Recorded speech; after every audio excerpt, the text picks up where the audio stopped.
3. From an unfinished house on the Varvaka, the ground floor of which was a dramshop, came drunken shouts and songs. On benches round the tables in a dirty little room sat some 10 factory hands. Tipsy and perspiring, with dim eyes and wide-open mouths, they were all laboriously singing some song or other. They were singing discordantly, arduously, and with great effort, evidently not because they wished to sing, but because they wanted to show they were drunk and on a spree.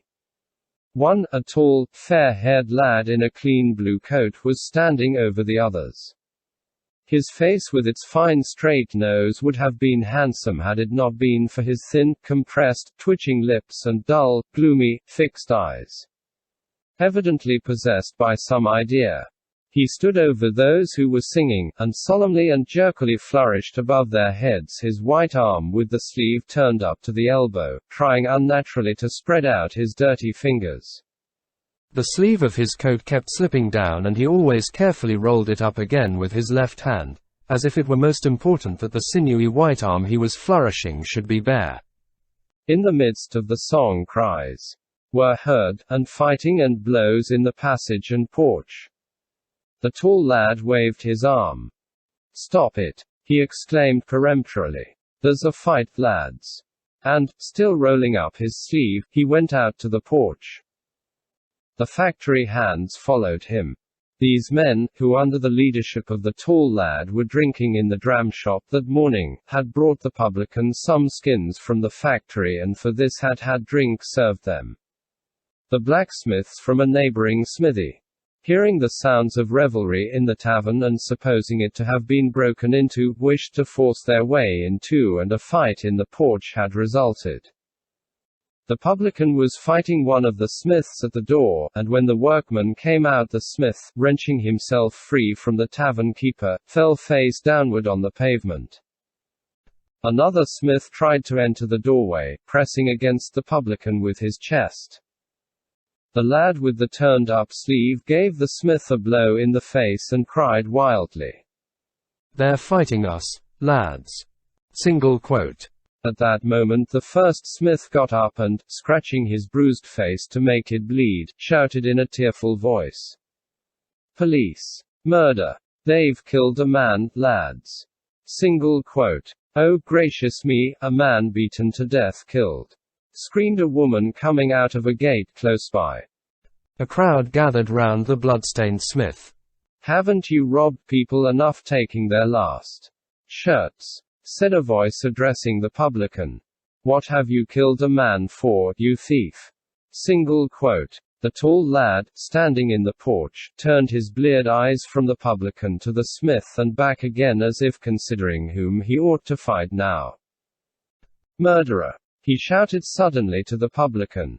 "Bind him, lads." Single quote. "I dare say you would like to bind me," shouted the publican, pushing away the men advancing on him, and snatching his cap from his head he flung it on the ground. As if this action had some mysterious and menacing significance, the workmen surrounding the publican paused in indecision. "I know the law very well, mates. I'll take the matter to the captain of police. You think I won't get to him? Robbery is not permitted to anybody nowadays," shouted the publican, picking up his cap. "Come along then. Come along then." The publican and the tall young fellow repeated one after the other, and they moved up the street together. The blood-stained smith went beside them. The factory hands and others followed behind, talking and shouting. At the corner of the Morosika, opposite a large house with closed shutters and bearing a bootmaker's signboard, stood a score of thin, worn-out, gloomy-faced bootmakers, wearing overalls and long tattered coats. "He should pay folks off properly," a thin workingman, with frowning brows and a straggly beard, was saying. "But he's sucked our blood and now he thinks he's quit of us. He's been misleading us all the week and now that he's brought us to this pass he's made off." On seeing the crowd and the blood-stained man, the workmen ceased speaking, and with eager curiosity all the bootmakers joined the moving crowd. "Where are all the folks going?" "Why, to the police, of course. Single quote. I say, is it true that we have been beaten? And what did you think? Look what folks are saying. Questions and answers were heard. The publican, taking advantage of the increased crowd, dropped behind and returned to his tavern. The tall youth, not noticing the disappearance of his foe, waved his bare arm and went on talking incessantly, attracting general attention to himself. It was around him that the people chiefly crowded, expecting answers from him to the questions that occupied all their minds. He must keep order, keep the law, that's what the government is there for. Am I not right, good Christians? Said the tall youth, with a scarcely perceptible smile. He thinks there's no government. How can one do without government? Or else there would be plenty who'd rob us. Why talk nonsense? Rejoined voices in the crowd. Will they give up Moscow like this? They told you that for fun, and you believed it. Aren't there plenty of troops on the march? Let him in, indeed. That's what the government is for. You'd better listen to what people are saying, said some of the mob, pointing to the tall youth. By the wall of Chinatown, a smaller group of people were gathered round a man in a frieze coat who held a paper in his hand. An UK's, they are reading an UK's. Reading an UK's, cried voices in the crowd, and the people rushed toward the reader. The man in the frieze coat was reading the broadsheet of August 31st when the crowd collected round him. He seemed confused, but at the demand of the tall lad who had pushed his way up to him, he began in a rather tremulous voice to read the sheet from the beginning. Early tomorrow I shall go to His Serene Highness, he read. Serene Highness, said the tall fellow with a triumphant smile on his lips and a frown on his brow. To consult with him to act, and to aid the army to exterminate these scoundrels. We too will take part, the reader went on, and then paused. Do you see, shouted the youth victoriously, he's going to clear up the whole affair for you. Closing parenthesis. In destroying him, and will send these visitors to the devil. I will come back to dinner, and we'll set to work.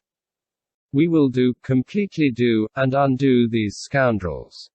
The last words were read out in the midst of complete silence. The tall lad hung his head gloomily. It was evident that no one had understood the last part. In particular, the words, I will come back to dinner, evidently displeased both reader and audience. The people's minds were tuned to a high pitch, and this was too simple and needlessly comprehensible. It was what any one of them might have said, and therefore was what an UK's emanating from the highest authority should not say. They all stood despondent and silent. The tall youth moved his lips and swayed from side to side. We should ask him, that's he himself. Yes, ask him indeed. Why not? He'll explain. Voices in the rear of the crowd were suddenly heard saying, and the general attention turned to the police superintendent's trap, which drove into the square attended by 2 mounted dragoons. The superintendent of police, who had that morning by Count Rostopchin's orders to burn the barges and had in connection with that matter acquired a large sum of money which was at that moment in his pocket, on seeing a crowd bearing down upon him told his coachman to stop. What people are these? He shouted to the men, who were moving singly and timidly in the direction of his trap. What people are these? He shouted again, receiving no answer. Your Honor, replied the shopman in the frieze coat. Your Honor, in accord with the proclamation of His Highest Excellency the Count, they desire to serve, not sparing their lives, and it is not any kind of riot, but as His Highest Excellence said. The Count has not left, he is here, and an order will be issued concerning you, said the superintendent of police.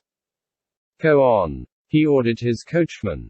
The crowd halted, pressing around those who had heard what the superintendent had said, and looking at the departing trap. The superintendent of police turned round at that moment with a scared look, said something to his coachman, and his horses increased their speed. It's a fraud, lads. Lead the way to him, himself, shouted the tall youth. Don't let him go, lads. Let him answer us. Keep him, shouted different people, and the people dashed in pursuit of the trap. Following the superintendent of police and talking loudly, the crowd went in the direction of the Lubyanka Street. There now, the gentry and merchants have gone away and left us to perish. Do they think we're dogs? Voices in the crowd were heard saying more and more frequently.